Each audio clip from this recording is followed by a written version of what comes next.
excuse me.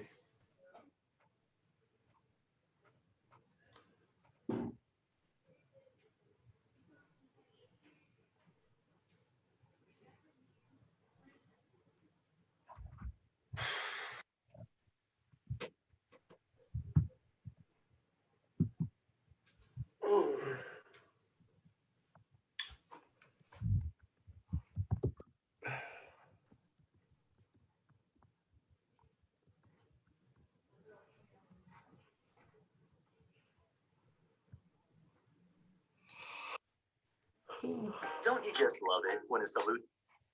Yeah.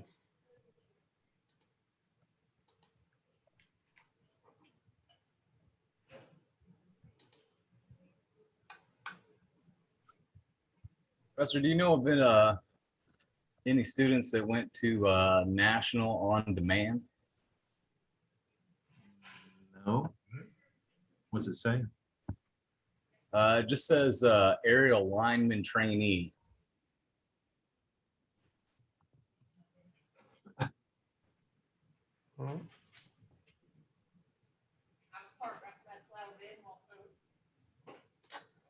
Okay.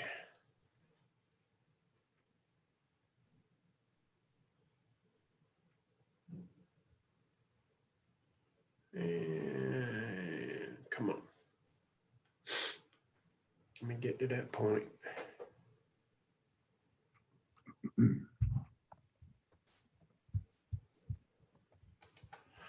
All right, guys, let's go ahead and get started back. You remember a few weeks ago, we talked about phasing sticks, and we saw the video with the two old guys on it that were phasing out overhead primary lines. They were determining, the phases up there on the feeder between two switches. I just picked that video back up here. The second part of it's going to be talking about adding on the high pod adapter to those phasing sticks. And what that is, that's going to determine where you have which one of your spans is bad in your primary section there, like in an underground subdivision. There are going to be times when you do have bad spans of primary, and you need to determine, which span is faulted in it. So I'm going to go ahead and share my screen here. Well, he gets that prepared up. You notice when we went out to our field, we had our dip hole, went to switch gear, went to the three-phase cabinet, went to the transformer, with the transformer, the three-phase cabinet. Your first indicator, as far as bad underground out there, is the fuse. So we're going to get into the process here of, we need to find between which piece of equipment is the span at. The bond fault thing will find the bad spot underground.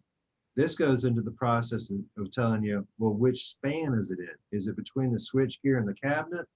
Is it between the cabinet and the transformer? So this is the process that goes through that. Right. All right, guys, let me turn the sound back on. The purpose of this segment of the video is to high pot underground cable, so we can determine the integrity of that cable and how the meter reacts to different conditions of the cable. Kirk, you've got your meter already set up on your hot stick, and I've got the non-metered end set up. And of course, it's important that we put the DC high pot adapter on the metered end.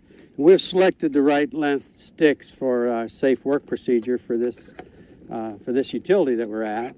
Okay, so you can pause it there. Regardless of the length of the sticks, it's So what they're doing, you got to prepare the sticks here. They're putting attachments on the end that'll fit underground equipment. Right there.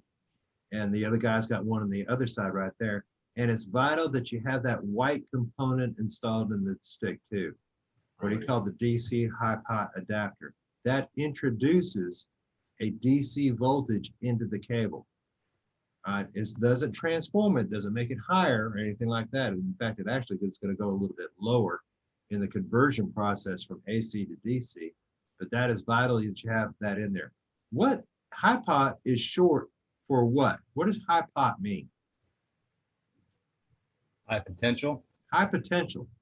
All right, so I have ground potential, And when I say high pot, I want to put whatever I'm testing to a high potential.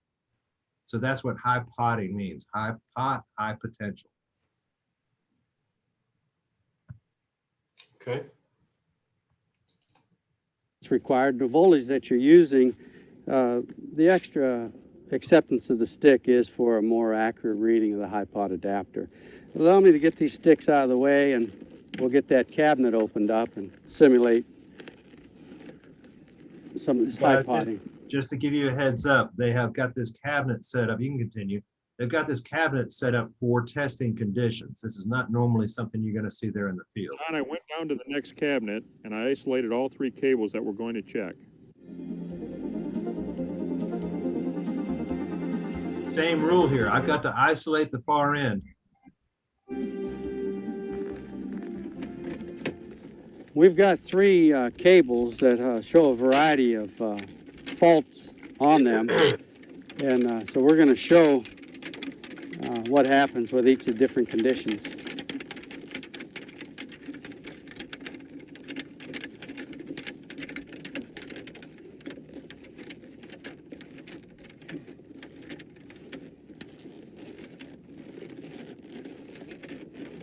I think that's tight enough.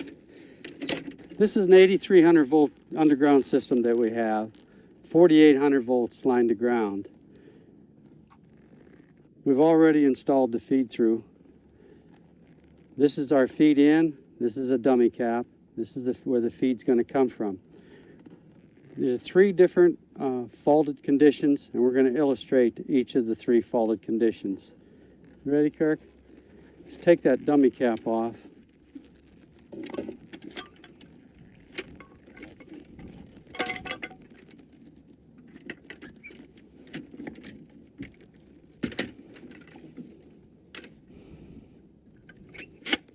And pick one of the 3 cables we'll put in that feed through.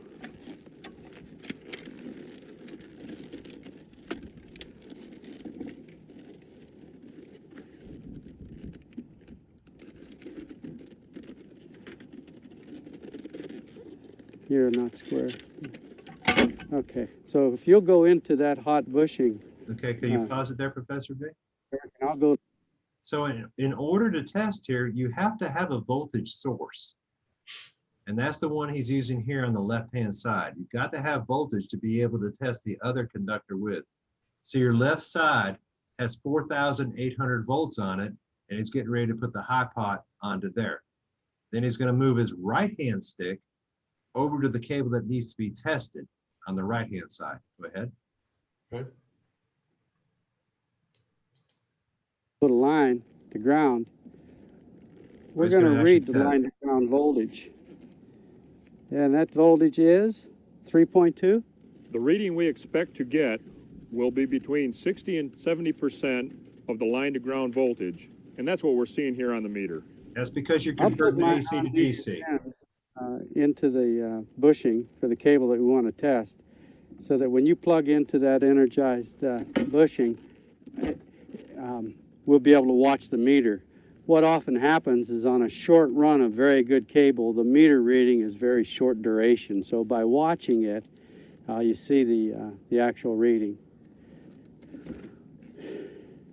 I'm seeing 3.2. That's a bolted fault. That's as short as it gets. It's a bolted Okay, can you fault. pause that? We've got, So he said, when he took the sticks and he tested them to the ground, he got a reading of 3.2. And like I said, the 3.2 is because we're taking AC 4,800 and it's going down to a DC voltage.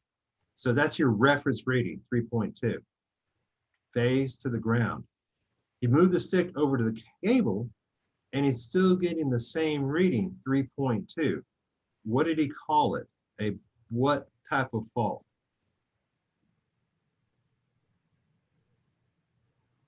He called it a Short fault. He called it, you're close, a bolted fault. A bolted fault means that I have ground directly contacting the conductor. That's direct contact to the conductor that's in the wire is touching ground. Okay, so that's bolted. That's definitely bad cable. Starts at 3.2, stays at 3.2, bolted fault. Continue. got a bad underground situation here. Okay, Kirk, we've tested that first cable and we found it to be fully faulted. Let's take another cable of your choice and put in that feed through, and we'll check the condition of that cable.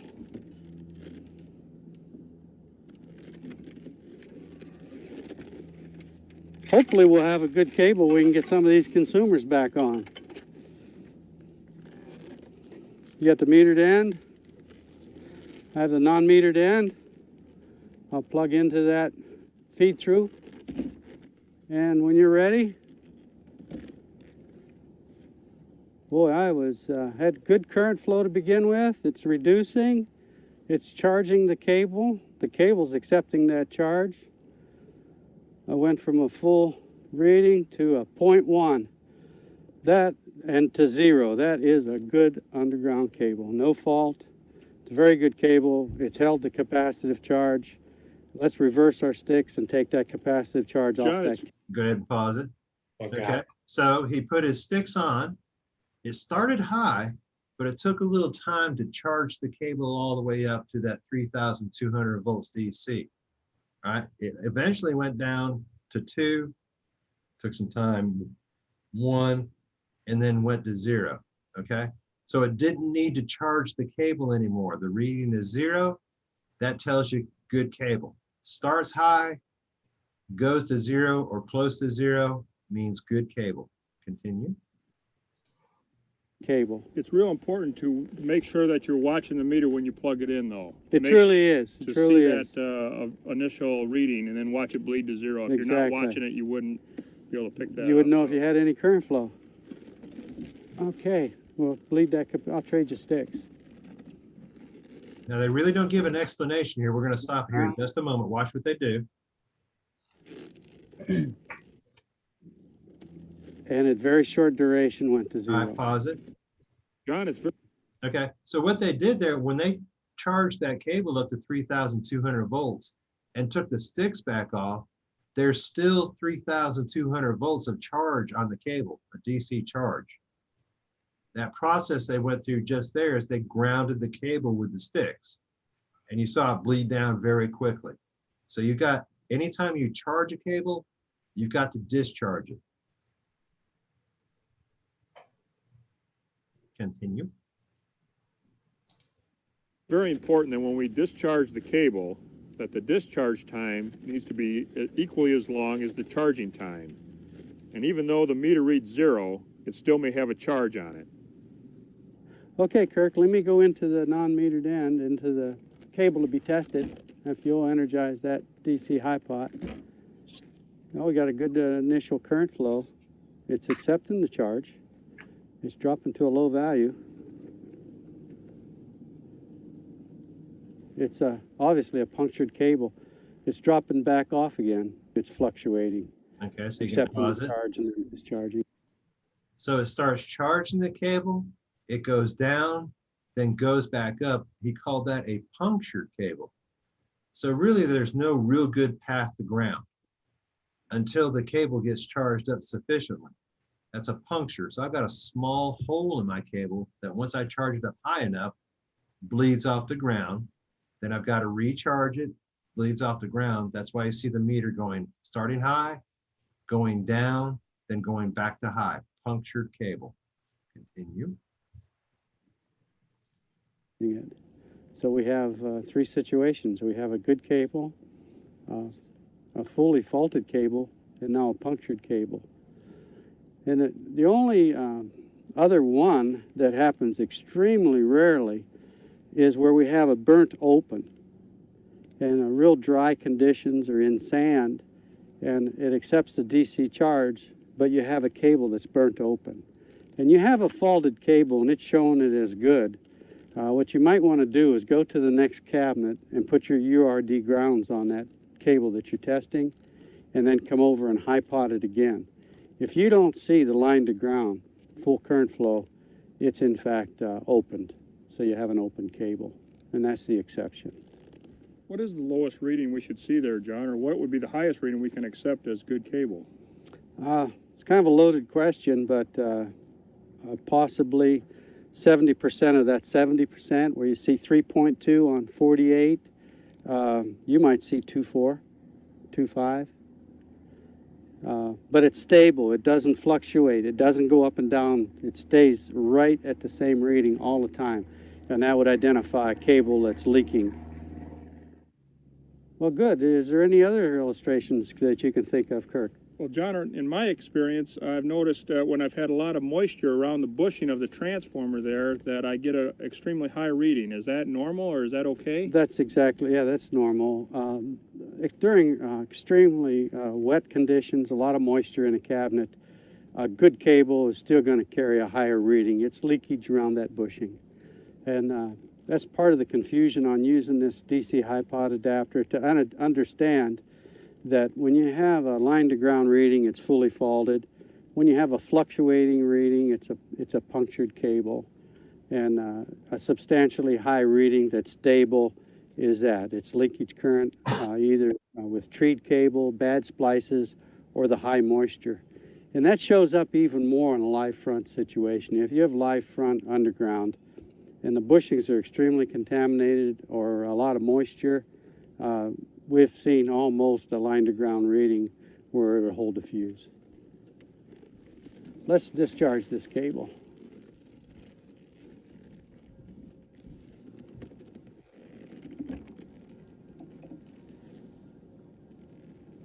It went from 0.4 to 0, so we're completely discharged. Well, you've seen us put the Hastings phase tail through its paces outside. I want to thank John and Kirk and Lewis for giving us a hand. I also want to thank Consumers Energy, our local utility. All right, guys, that's the video. You guys got any questions about that? No questions? Y'all are mighty quiet. Sure. I gotta rewatch it. You gonna what? No, I mean, so I'll rewatch it on my own time. Oh, okay. We'll send it. We'll send when He said something about leakage in the line. What would the leakage be? Well, as far as leak, you get a lot of, and that's going to happen. And obviously, we opened up that switch gear that one time. It was full of moisture. What that DC voltage is, really any voltage you want to do, it's going to want to track. They call it tracking, and you're going to get leakage of voltage through that moisture across all the bushings and everything like that. Well, that's considered part of the reading. All right. If you have real dry conditions and you're just testing the conductor itself, it's just going to test that conductor area. But if you have leakage outside of the properties of the conductor, that's going to happen too. Does it leak all the way from where he's making contact on the bushing to ground? No, but it's still considered leakage. That's when things get real wet. Okay. Did have we talked about fault indicators yet? No. That's on here as well. Good, great. I know it. Did we want to touch on that? And then that's the last thing on here. No, that gets pretty in depth. Yeah. We can adjust to, except what's there, 25? 25. Yeah, we can adjust. Okay. Fault indicators gets pretty deep. We want to do a little quick review here. Sure, that's you. Go ahead. Okay. All right, guys. Don't give out the answers unless you got some questions now. Okay. I'm gonna ask you guys some questions, so listen up. What equipment is used to locate underground secondary cable? Locate. And it's underground secondary. Okay. Excuse me. Which one of the listed methods below is not used to introduce a signal onto a secondary cable using a Dynatel? Is it direct connect, dynacoupler, radar, or induction? And that question is, which one is not used to introduce a signal? Have any questions, ask. 3, what frequency is used with locating wand when not using the transmitter? Not using the transmitter. Okay. What frequency? Frequency is the word. All right, true or false, when locating cable, the ground probe is placed 90 degrees out from the suspected cable path. And that's locating the cable, true or false?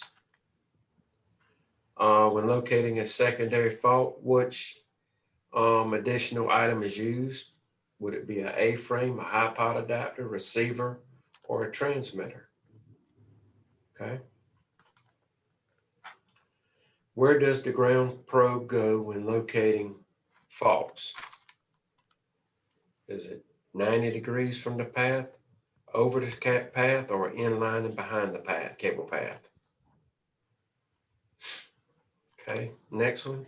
What is the best frequency selection to use when locating cable with the transmitter and one for electric cable? And you remember we had 577, 200, 33, I think even alls in there. So which is the best frequency when locating cable? And that's secondary cable.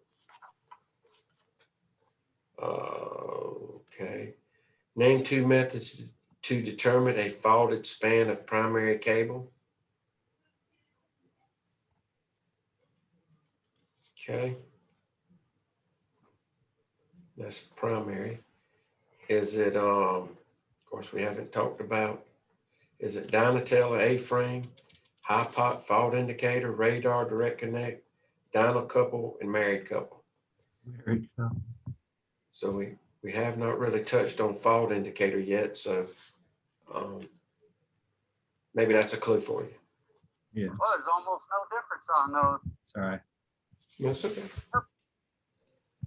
All right, next question. What, okay, we won't do that one. That's the fault indicator. Fault indicator, okay.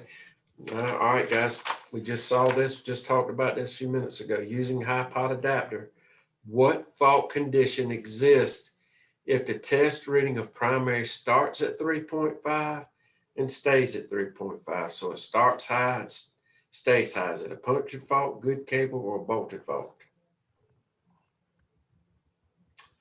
Next question, using the high pot adapter, what fault condition exists if stick test reading of primary starts at 3.5, goes to 0, stays at 0, starts high and then goes to 0, stays at 0?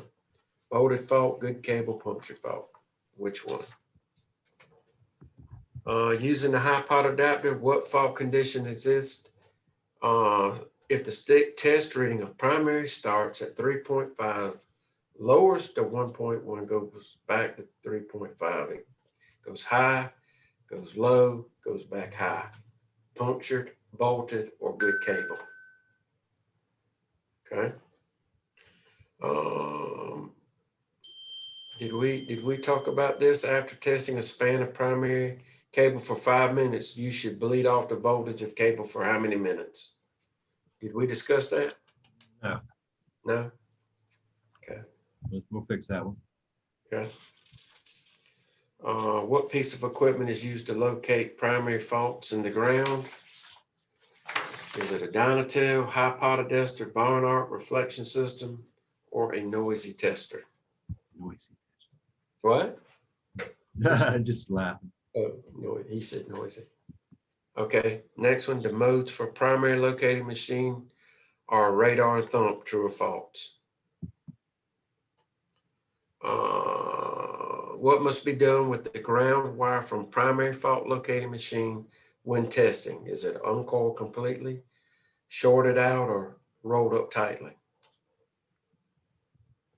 All right. What types of connection must be used when locating primary and secondary faults? Radar, thump, direct, or tested? What types of connections? All right, we talked about this yesterday. In South Carolina, you must call 811 before digging is done, true or false?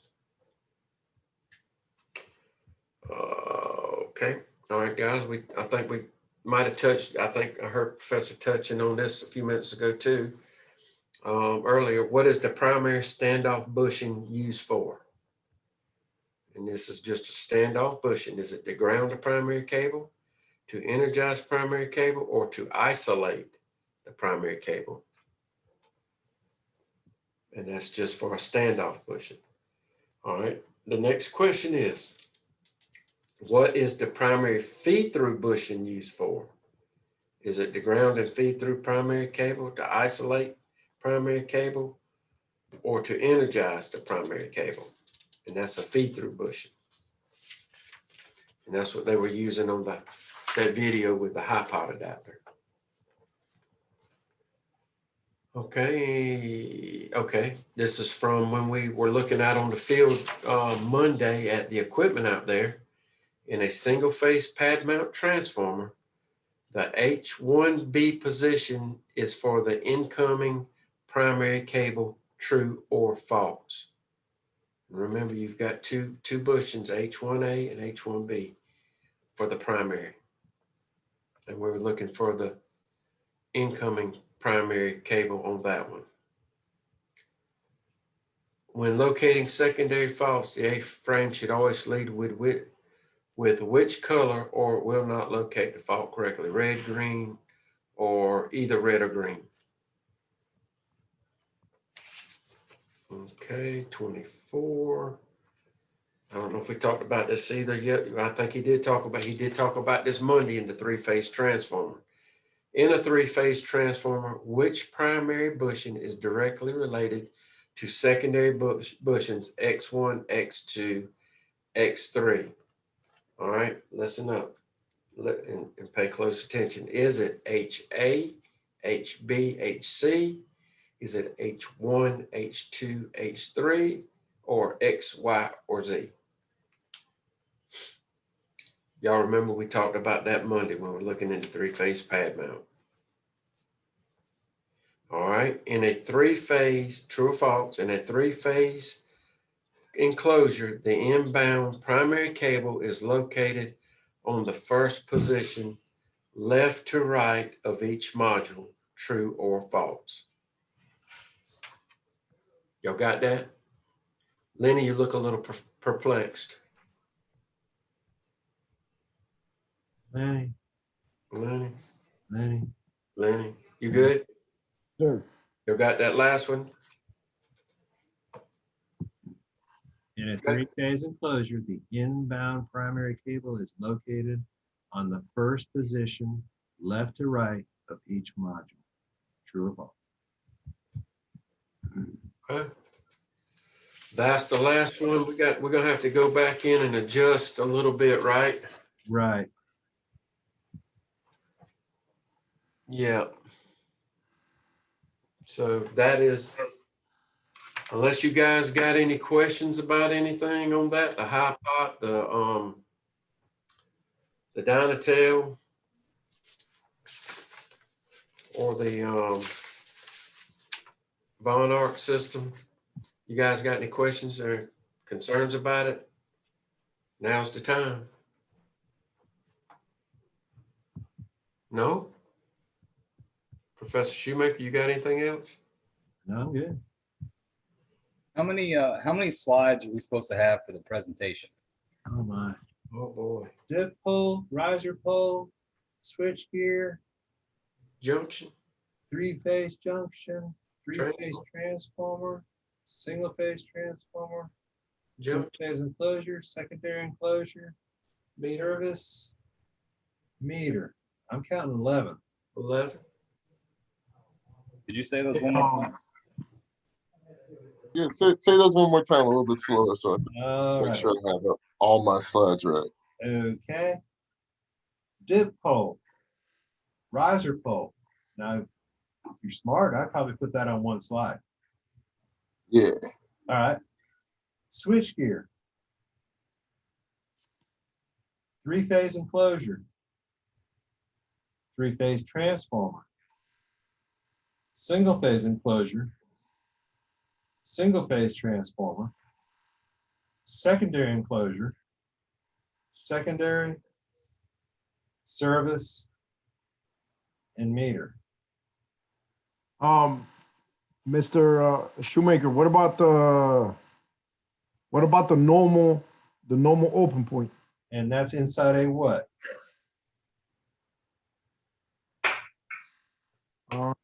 Where's that normal open point located? What piece of equipment is it in? Oh, okay, I thought the equipment itself was called the normal open point. No, it's a three-phase enclosure with a normal open point in it. Was it three-phase enclosure? Oh, normal open point, yeah, okay. Yeah. But I mean, that's part of, I mean, but there were, so, because I see, because we already had included a three-phase enclosure, right? After the transformer, do we include that extra three-phase enclosure with the normal open point? No, I would just probably go under my description of a three-phase enclosure and include in my description, you know, I can feed in and out of a three-phase enclosure, go multiple directions, or have open points. Okay, The so, equipment itself remains the same. okay, but it's either or, right? You don't have to have two. No, it's and or. Okay, and or, so you don't have to have two three-phase enclosures in the line, right? No, you do not. All right, Question. got it. All right. So I mean, pretty much after the three-phase transformer, it could go directly into a single-phase enclosure. Is that what you're saying? One phase of it can. Got it. One phase out of a three-phase transformer can go to a single-phase enclosure, yes, but not the other two. Got it. So the other two would so in the case there was a single-phase enclosure, the other two can bypass that single-phase enclosure and go directly into the single-phase. I'm sorry, go directly into, damn it, this is confusing.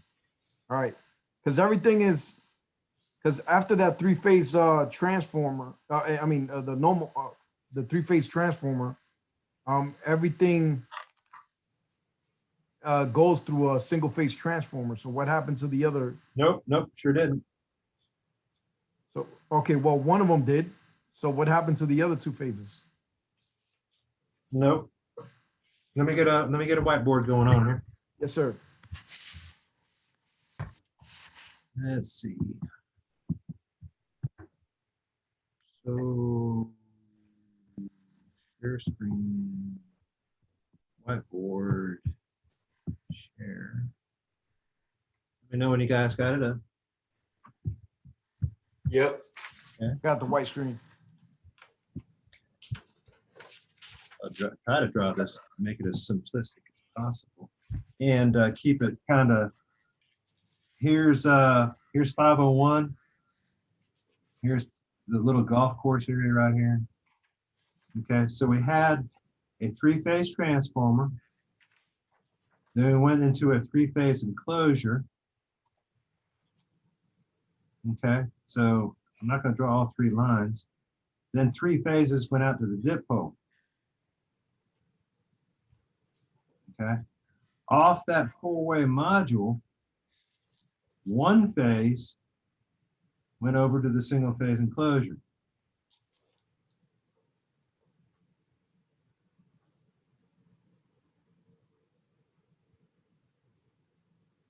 Hello? Yeah, I'm looking at. Okay. One of those phases went off to a single-phase enclosure. Okay. I see. That makes sense. Remember, Yeah. on the modules, I'll draw the modules over here. Maybe this might help a little bit better.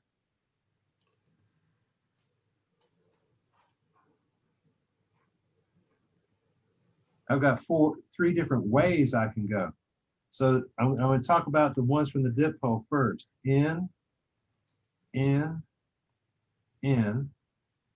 remember the three wires that came from the three-phase transformer coming this direction were actually on standoffs. In,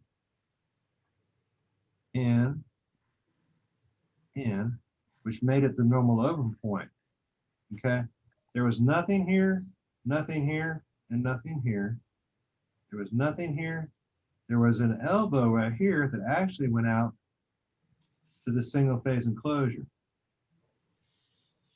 Okay, then there was nothing here, nothing here, nothing. Does that help? Yeah, that helps. Okay. That helps. That explains it. Okay. Okay. So what was the purpose of having that, so the purpose of having that normal open point, three-phase enclosure was just for demonstration purposes? No,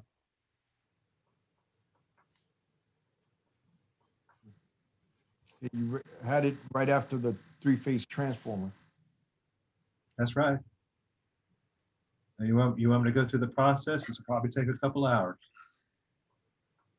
I mean, we could do a sidebar if the other students don't. Please don't do that right now, please. Hey, Yeah. did you finish naming everything, or did Lenny cut you off? Because I think Hold on. So, hold on. Yeah, he cut me off. All right, I'm sorry. No problem. We'll get you going. We are learning the process of sectionalizing later on, Lenny, just to let you know. All right, so I had a dip and I had a riser. I need to know the difference between the two. First piece of equipment was a switch gear. The second was a three-phase, that's a symbolic enclosure. Okay, Lenny, like I said, if you want to make this a junction and open point spot, you can use that in one slide. Just make sure your description includes it. Yes, sir. Okay. Then we had a three-phase transformer. SMR designates transformer.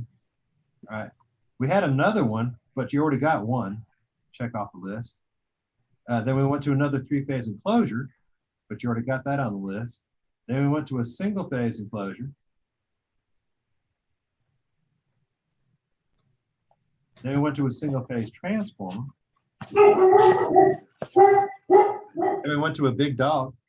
Then we went to, off the transformer, we had secondary. Then we had a secondary enclosure.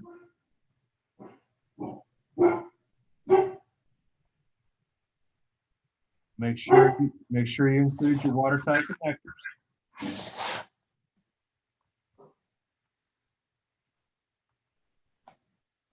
Okay. Then we had service. Then we had meter.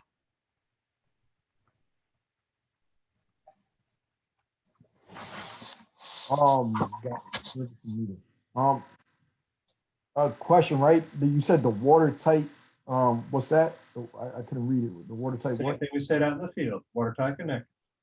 Okay, watertight connector.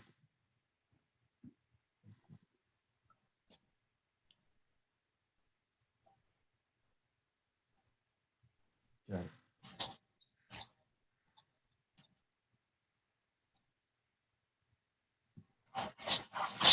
Everybody good?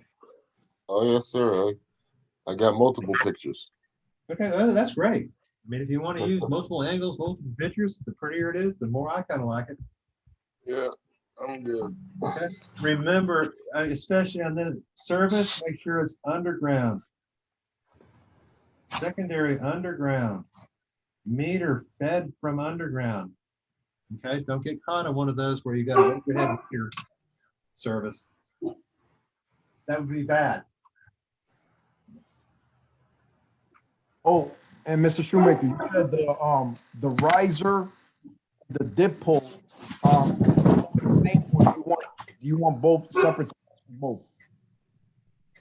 Do what? Everything, you got it all blocked out. The riser and the dip pull could be one in the same in one slide, right? One in the same? You can put two pictures in one slide. That is correct. Now remember, a riser can't come up a pole and go through a fuse. Remember that? That's a safety hazard right there. We do not do that. Okay, so no fuse on the riser? I just said that. Okay, got it. Now I'm repeating it to make sure I heard you right. That's why I said it. But And now the dip pole has the fuse. Okay. Correct. And I All right. did point out the other day where a riser pole was at Okay. Yes, sir. for a picture. I got it. Okay. Understood.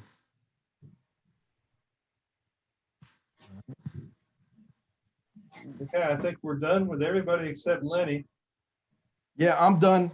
I just want to talk about the homework. I want to talk about the homework. We don't have homework. Huh? Well, the quiz, yesterday's quiz. Yesterday's quiz. Okay. All right. So everybody else wants to go. That's fine. And we'll let you know when we've got it posted up. We'll send you a reminder.